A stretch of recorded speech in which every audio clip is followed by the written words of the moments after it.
என்ற சொல்லுக்கு நீங்கள் அமைத்துக் கொள்ள வேண்டும். கிரி செய்தல் என்றால் இந்த உடம்பிலே பழைய அழுக்குகளாக இருந்த அவ்வளவையும் நீக்கிவிட்டு புதுமையாக அமைந்திருக்கின்ற அருள் என்ற ஒன்றை முழுவதுமாக பாய்ச்சி விடுகிறான். அதற்கு கிரி செய்தல் என்று பொருள். ரொம்ப நுட்பமாக எனக்கு என்னமோ அந்த காலத்தில் டயாலிசிஸ் எல்லாம் வந்திருக்காது. என்னுடைய எண்ணத்தில் டயாலிசிஸ் மாதிரி இது வருகிறது என்பதாக நான் அது எண்ணுகிறேன். கிரி செய்தல், என்னுடைய உடம்பு இருக்கின்ற அந்த ரத்தங்கள் முழுவதையும் நாளத்திலே இருந்து நீக்கிவிட்டு புதிய ரத்தம் பாய்ச்சி இருக்கிறான். இந்த புதிய ரத்தத்தில் நான் என்ன உணர்கிறேன் என்பதாக சொன்னால், இறைவன் ஒருவன் தான், அவன்தான் பெருந்துரையான், நான் அவனுக்கு எந்நாளும் அடிமை. இந்த எண்ணத்தை அவன் எப்படி எனக்கு ஏற்படுத்தினான் என்று கொண்டால், கொஞ்சம் கொஞ்சமாக சொல்லி சொற்பொழிவு செய்து அப்படியெல்லாம் செய்யவில்லை. பழைய ரத்தத்தை முழுவதுமாக நீக்கிவிட்டு புதிய ரத்தமாகிய ஒன்றை நீதான் அடிமை என்பதாக சொல்லி, அவன் ஒருவன்தான் ஆண்டவன், நீ ஒருவன்தான் அடிமை என்பதாக சொல்லி, ஆண்டான் அடிமை திறத்தை ஒரு புதிய டயாலிசிஸ் மூலமாக என் உள்ளத்தில், என் உடலில், நரம்புகளில், நாளங்களில் அவன் ஏற்றிவிட்டான். அப்படி ஏற்றி விடுவதற்கு கிரி செய்தல். இதற்கு எல்லாரும் உரை எழுதியிருக்கார். நான் எல்லா உரையும் படித்தேன்.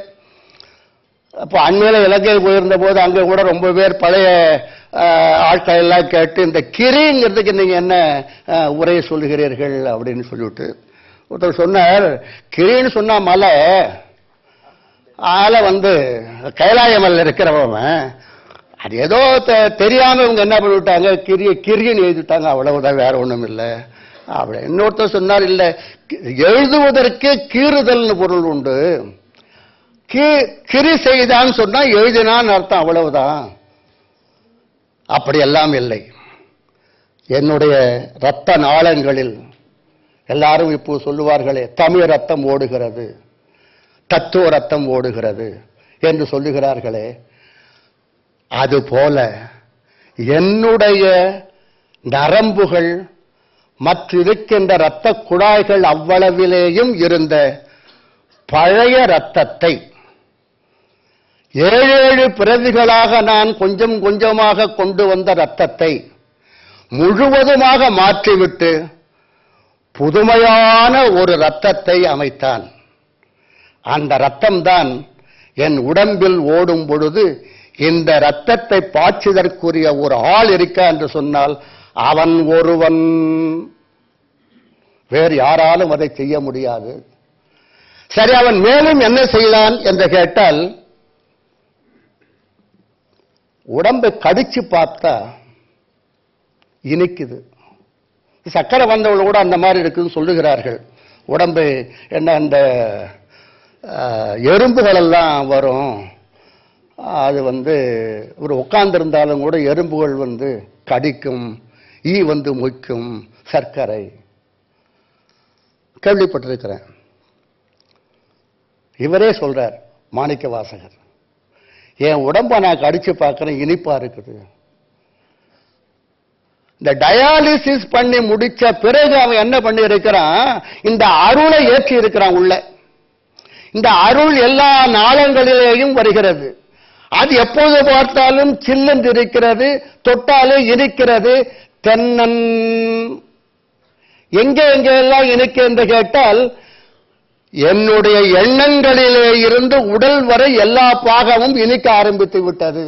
தென்னன் பெருந்துரையான், என் உடல் முழுவதும் இன்பமயமாக இருக்கிறது. நான் கூட ஒரு நாள் நினைச்சு பார்த்தோம், ஒருவேளை மாணிக்க வாசகருக்கு இந்த சக்கரை வியாதி வந்துதான் இதை பாடி இருப்பாரோ, அது வர்றவங்களாம் இப்படித்தானே சொல்லுகிறார்கள், அதைத்தான் பாடி இருப்பாரோ என்பதாக சொன்னால் அவர் சொல்லுகிறார், இல்லை இல்லை, என் முன்னால இருக்கிறவனுக்கும் கூட என்னை பார்த்தால் இனிக்குது அப்படின்னார். எனக்கு இனிக்கிறது பத்தி இல்ல, என் முன்னால இருக்கிறா இல்லையா அவனுக்கு கூட என்னை பார்த்தா இனிக்குது. ஓஹோ, இது ஒரு நோய் அல்ல, இது ஒரு திறமை என்பதாக சொல்லி, இதை எனக்கு செய்தவன் தான் என்னுடைய உடலை முழுமையாக மாற்றி என்னை நான் இனிப்பது கண்டேன். ஆனால் என்னை எதிரில் உள்ளவர்களும் இனிக்கிறார்கள் என்பதை பார்க்கும் பொழுது நான் இனிப்பே வடிவானவன் என்பதை உணர்ந்து கொண்டேன். இந்த ஒரு செயலைத்தான் அவர் கிரி செய்தல் என்பதாக சொல்லுகிறார். கிரி என்பதற்கு அந்த கில் என்பதை மூலமாக கொண்டு கில் தி என்பதாக சொன்னால் இரத்த நாளங்களில் உள்ள பழைய ரத்தங்களை எல்லாம் நீக்கிவிட்டு புதிய அருள் ரத்தத்தை பாய்ச்சினான். அப்படி பாய்ச்சியதனாலே நான் இன்பம் உறுவது மட்டுமல்ல, என் எதிரிலே உள்ளவர்களும் இன்பம் அனுபவித்தார்கள். இது மணிவாசர் கண்ட முதல் அனுபவமாக எடுத்துக்கொள்ளுகிறார். இந்த இடத்திலே கேட்டாயோ தோழி கிரி செய்தவாறு, என்னை நான் மட்டுமல்ல என்னை எதிரிலே உள்ளவர்களும் கூட பார்த்து பார்த்து இணைக்கிறார்கள். கிரி செய்தவாறு ஒருவன் கேட்டாயோ. இந்த இரத்த நாளங்களில் உள்ள தீமையை 7 பிறவிகளிலேயும் நாம் பெற்ற இரத்த நாளங்களுடைய தீமை முழுவதையும் அவன் ஓட்டிவிட்டு புதியதாக அருள் ரத்தத்தை அவன் பாய்ச்சி அமைத்து விட்டான். அதன் பிறகுதான் அவன் எனக்கு புது ரத்தம் பாய்ச்சிய பிறகு, புதிய ஒளி வந்த பிறகு, புதிய அருள் என்னுடைய நரம்புகள் எல்லாம் ஓட ஆரம்பித்த பிறகு அவன் சில காட்சிகளை எனக்கு காட்டுகிறான். இந்த காட்சிகள் எல்லாம் ஏற்கனவே இருந்தவைதான். இந்த ரத்தம் வேறுபட்டதனாலே, ரத்த மாற்றம் வந்துவிட்டதனாலே, அருள் ரத்தம் ஓடுகின்ற காரணத்தினாலே காட்டாதனையெல்லாம் காட்டி, அதற்கு அருணையார் ஒரு உரை எழுதியிருக்கிறார். காட்டாதனையெல்லாம் காட்டி என்பதற்கு அவர் சொல்லுவது, இந்த அதிசய பொருள் ஆனந்த பொருள் இப்படியெல்லாம் காட்டி, குழந்தைகளுக்கு விளையாட்டு பொருள் காட்டுவது போல காட்டி, காட்டாதனையெல்லாம் காட்டி, காட்டு ஆகாதனையெல்லாம் காட்டி, காட்டு ஆகாதனையெல்லாம் காட்டி, எதை எதை உதாரணத்திற்கு காட்ட வேண்டுமோ அப்படி காட்டு ஆகாதன எல்லாவற்றையும் எனக்கு காட்டினான். அப்படி என்னப்பா உனக்கு காட்டினான் என்று கேட்டால், சிவத்தை காட்டினான். சிவம் என்ன நம்மால் காண பெறாததா? ரொம்ப பேர் பார்த்திருக்கிறார்களே. சிவத்தை பார்த்தவர்கள் நிறைய பேர் இருக்கிறார். 63 நாயன்மார்களே சிவத்தை பார்த்தவர்கள் என்பதாக நாம் பல பேரை சொல்லுகிறோமே. அவற்றையெல்லாம் காட்டினான் என்று சொன்னால், காட்டு ஆகாதனையெல்லாம் காட்டி. இப்போ நான் ஒரு இனிப்பு பொருள் சாப்பிடுகிறேன். இந்த இனிப்பு எதைப்போல் இருந்தது என்பதாக சொன்னால், நான் ஏதோ அல்வா சாப்பிட்டேன், அல்லது திருநெல்வேலியில் உள்ள இருட்டுக்கடை அல்வா சாப்பிட்டேன், இந்த மாதிரி எல்லாம் சிலது வச்சிருக்கிறாங்க இந்த இனிப்புக்கு என்று சொல்லி. இது எல்லாவற்றையும் நினைத்து பார்க்கிறார்.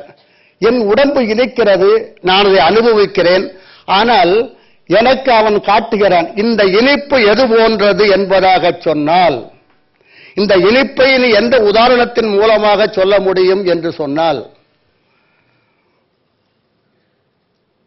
ஒரு உதாரணத்தின் மூலமாக என்னால் சொல்ல முடியாத அனுபவிக்கத்தான் முடியும் என்கிறார். காட்டு ஆகாதனையெல்லாம் காட்டி, அது எடுத்து காட்டினாலே எடுத்து சொல்லி உனக்கு இன்னது என்று உணர்த்த முடியாது, நீ அனுபவித்துத்தான் பார்க்க வேண்டும். சரி, வேற ஏதாவது ஒன்று சொல்லுங்களேன் என்று கேட்டால், சிவம் காட்டி. அதுதான் நாம பார்த்து கொண்டிருக்கிறோம். சிவம் என்பது பற்றி பார்த்து கொண்டிருக்கிறோமே. எங்கே பார்த்து கொண்டிருக்கிறீர்கள் அப்படின்னு கேட்டா, இந்த வீட்டில் உட்கார்ந்து புத்தகத்தை படிச்சுட்டு இருப்பான். இந்த வழியாதான் வீட்டில் எல்லா வேலையும் நடந்து கொண்டு இருக்கும். வேலைக்காரி வருவாங்க, வீட்டுக்காரி ஒரு எல்லா வேலைகள் நடந்து கொண்டு இருக்கும். திரும்ப திடீர்னு இந்த வழியா ஒரு ஆள் வந்தாங்களே, நீங்க பார்த்தீங்களா? நான் பார்க்கலையே. எதுக்குத்தான் கல்லு மாதிரி உட்கார்ந்து இருக்கிறீர்களோ தெரியாதே. இந்த வீட்டில் வந்து நம்ம வீட்டிலேயே டிவி எடுத்துக்கிட்டு போறாங்க ஒருத்தர், நீங்களும் உட்கார்ந்து இருக்கிறீங்க, ஒண்ணுமே தெரியாம இருக்கிறீங்களே என்பதாக சொல்லும் போது ஒரு வார்த்தை வரும், அது கல் என்ற வார்த்தை. கல்லு மாதிரி உட்கார்ந்து இருக்கிறீங்க. நாம ஒண்ணு கல்லு மாதிரி உட்கார்ந்து இருக்கிறாரு. அதாவது நாம் நம்முடைய ஐம்புலன்கள் செயல்படாமல் அப்படி இருக்கிறது. அதற்கு என்ன சொல்லுவார்கள் என்று கேட்டால், சிவனேன்னு உட்கார்ந்து இருந்தேன். ஒரு உலக வழக்கு, சிவனே என்று உட்கார்ந்திருந்தேன். போறவங்க வர்றவங்க எல்லாருமே என்னை பார்த்துட்டு தான் சிவம் கும்பிட்டு போ என்றா சொல்ல முடியும் என்று சொன்னால், சிவம் காட்டி உன்னுடைய உடம்பில் சிவம் செயல்படுகிறது என்பதை எனக்கு உணர்த்தினான். எப்படி உணர்த்தினான்? சிவம் என்பது அன்பும் அருளும் இரண்டும் கலந்து அதற்கு மேல் வருகின்ற சீவ இரக்கம். சிவம் என்பதற்கு சீவ இரக்கம். என் கண்ணிலே இருந்து தண்ணீர் வந்து கொண்டே இருக்கிறது. என்னை பார்த்தவர்கள் கேட்கிறார்கள், நீங்கள் ஏன் அழுது கொண்டிருக்கிறீர்கள் என்று கேட்கிறார்கள். நான் சொல்லுகிறேன், இந்த உலகத்திலே பரம்பொருள் என்ற ஒரு பெரிய பொருள் இருக்கிறதே, அதை அனுபவிக்காமல் இந்த உயிர்களெல்லாம் கடைத்தெருவுக்கும் கடை கண்ணிகளுக்கும் ஓடி ஓடி ஓடி ஓடி சாமான்களை வாங்கி கொண்டு வந்து வீட்டிலே குவித்து அழுது கொண்டிருக்கிறார்களே, அவர்களை பார்க்கும் போது எனக்கு அழுகை வருகிறது.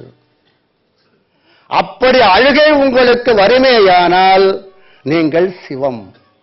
சிவம் என்பதற்கு என்ன பொருளை சொல்லுகிறார் மாணிக்கவாசகர் என்று கேட்டால், உலகத்து உயிர்களெல்லாம் எதற்காகவோ அழுது கொண்டிருக்கின்றனவே அழுது கொண்டிருக்கிறனவே அழுது கொண்டிருக்கின்றனவே என்று நான் அழுது கொண்டிருந்தால் சிவம் காணப்பெறுதல் என்பது பொருள்.